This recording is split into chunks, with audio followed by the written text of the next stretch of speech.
Damn, you look beautiful. Yay.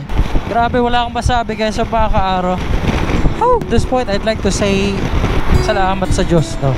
Kasi itong gantong motor, hindi ko naman talaga inaasahang makakabili tayo ng mga ganito.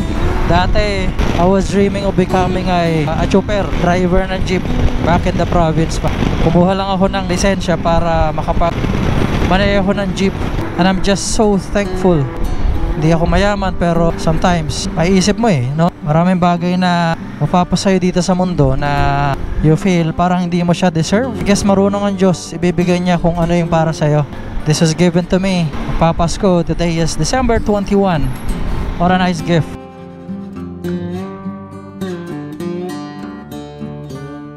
So, andito pa rin tayo sa Vogue, Philippines, Caloocan, and I guess this is going to be the first ride natin dito sa ating brand new Vogue 525 DSX guys at mga ka-aro. Yan first start ko actually, or first start na vlog natin to. First na gagawin natin ay lalabas natin siya ng expressway. Look at that. Ilaw check, na-check na natin yan. Side mirror check. Importante yan. Hindi ka po pwedeng lumarga. Hindi na check yan. Alright. Woo! Ang sarap guys.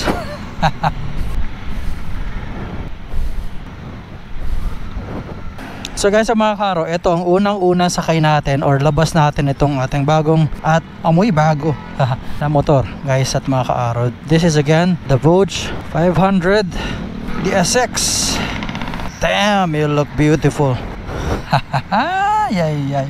So again, this is a adventure bike, so lalo mag-enjoy tayo dito. Adventure di ba?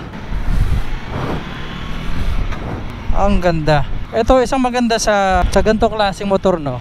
Pagka natikman mo na to, napakahirap bumalik ng na sport, ng naked. Iba yung entire experience ng nakagantong motor ka. Hay, papalagyan lang natin siya ng RFID para wala nang tayong problema pagdating sa pagbiyahe natin ng norte. Ayoko muna siyang rat-ratin guys sa mga kaaro at kinakabisado muna natin siya syempre, di ba? Woo!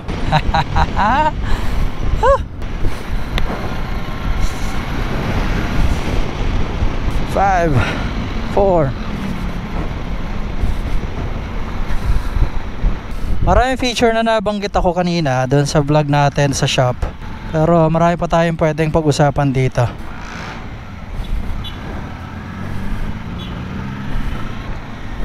Now, isang maganda sa kanya, syempre, upright ang position natin. And then meron tong windshield kaya protektado tayo sa hangin.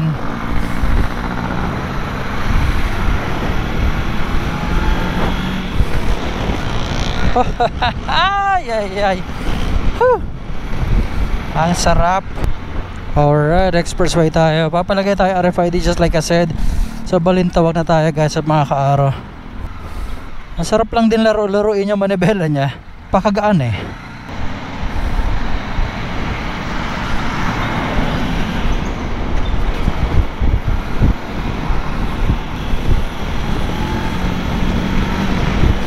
Ang laking tulong talaga nitong niya, yung windshield niya. Dati sa R natin, yun ang medyo downside niya.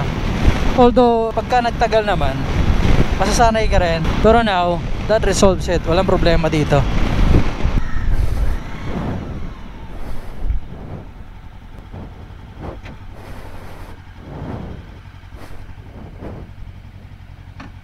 You know.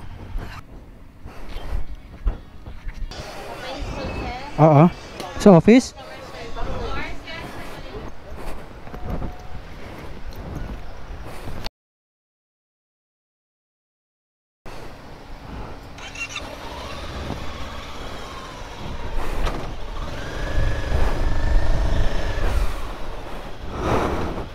Alright. So, kakatapos lang natin dito sa NLEX SC-Tex Customer Service Balintawak. So, kikita nyo naman guys sa pangakaara, itong motor na to ready na with all these things na nakikita natin. So, finally, iuwi rin natin to. Been waiting for this chance of riding this this thing. Ganda ng power nito. So ikot lang natin siya ng Marilao, take some pictures and all that, and we'll see. Full tank ko na rin siya para ready na siya. Oh, nagbe-blink na oh. Kita niyo yan. Front is 2.1, nagbe-blink yung R. Yung rear, ibig sabihin, yung likod, it's got 1.5 bar. So malambot yung likod natin. Yan ay isa maganda sa motor na to guys, sa pangakaaro. Meron siyang TPM or tire pressure monitoring. Kaya kita mo kung malambot yung gulong mo. Tapos dito, meron tong button na pang TCS at ABS dito sa kabila. And it's got mode. Ito yung mode niya. So nakikita nyo rito ngayon, it's E, which means echo. And then pwedeng mag S. Okay, i-feel ko lang muna yung yung kanyang echo mode, and we'll see. So pagdating sa mga clutch levers and brakes, adjustable na rin to mga to. By the way, dito pala nagkabit sila bago. Ano to? Hindi pwede 1,000, mga ganon. 500 pesos lang pala ang pwede mong ilagay. Alam nyo, na-excite akong i-try siya ng mas mahaba-habang biyahe. In fairness sa Vogue siya, and most of the new brands naman na lumalabas, pagdating sa mga plastics nila, high quality plastic mga gamit nila. Hindi na yung low quality. As you can see guys, sa mga kaaro, iba ang plastic na gamit na rito. Hindi pa pala binabasa kaagad. Wala pa. Ito. Alrighty. Ayusin lang natin kasi ayokong nagkakalat-kalat yung mga documentations ng motor natin. But anyhow, so ganun na nga guys at mga kaaro, tayo ay mag-expressway. Oh boy.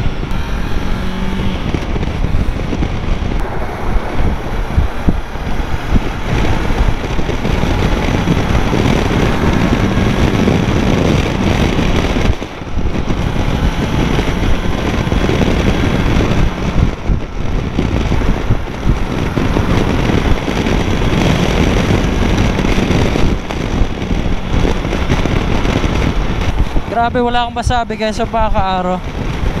Oh! Actually at this point I'd like to say salamat sa Diyos, no? Kasi yung motor, itong gantong motor, hindi ko naman talaga inaasahang makakabili tayo ng mga ganito. Dati I was dreaming of becoming a chopper, driver ng jeep back in the province pa. Kumuha lang ako ng lisensya para makapag-maneho ng jeep. Kasi tsuhin ko, dalawang tsuhin ko, parehong mga chopper sa province eh.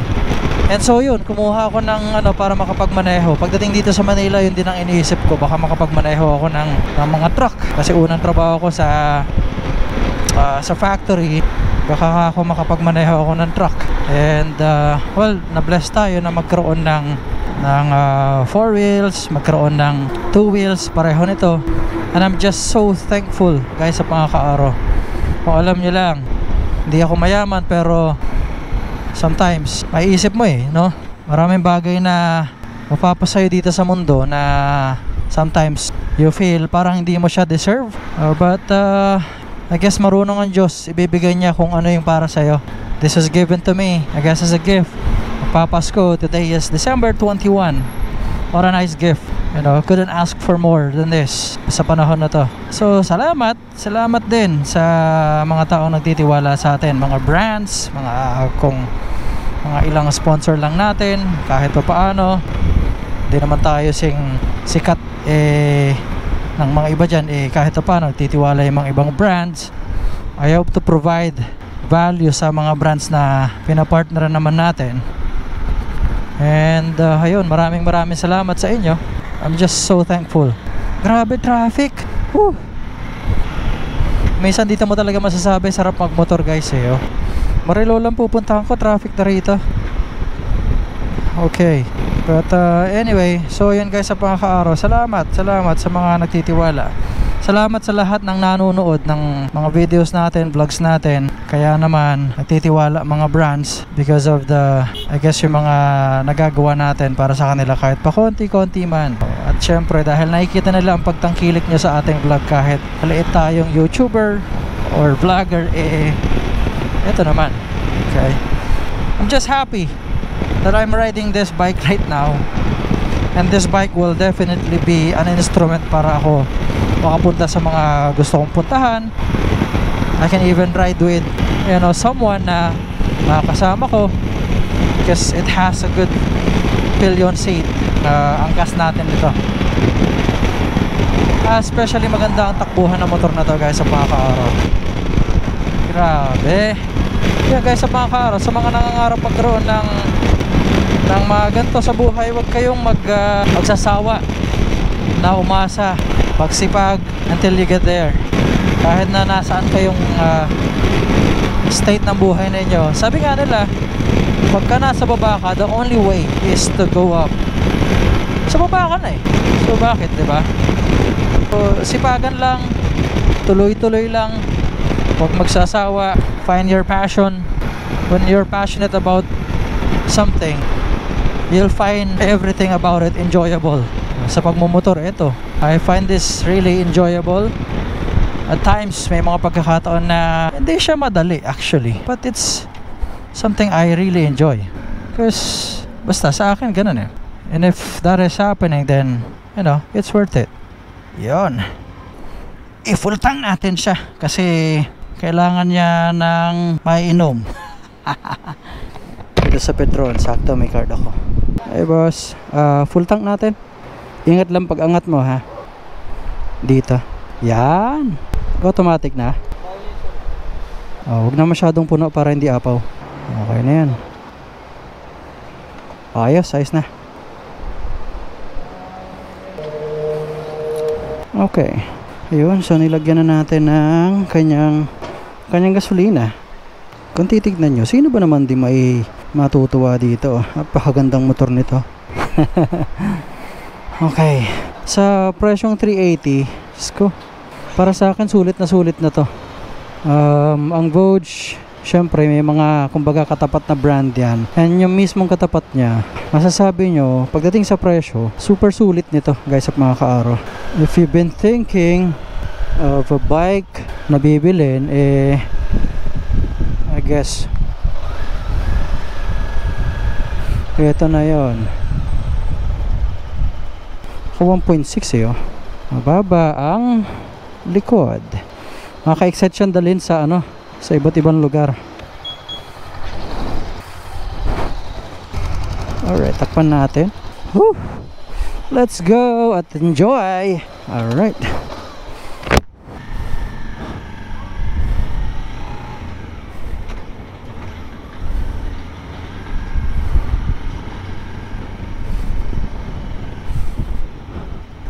Take muna tayong picture. Hindi po pwedeng walang picture to guys. Ano tayo maganda spot? How about here?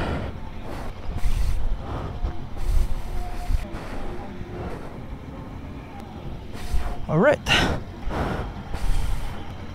Alright, let's go guys at mga ka-araw.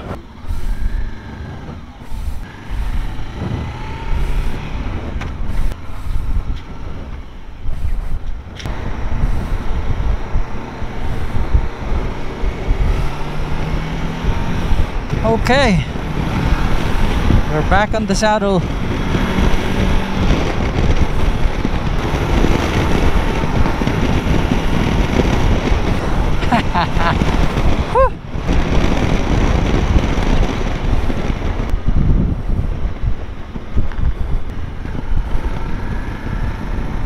Alam niyo, isang nagugustuhan ko sa kanya, wala tayong problema sa hangin, ang stable ng motor. I don't know how it feels to ride a 1250 GS ng ganito kahaba, because I did it nung sa showroom lang nila sa Motorrad sa Libis.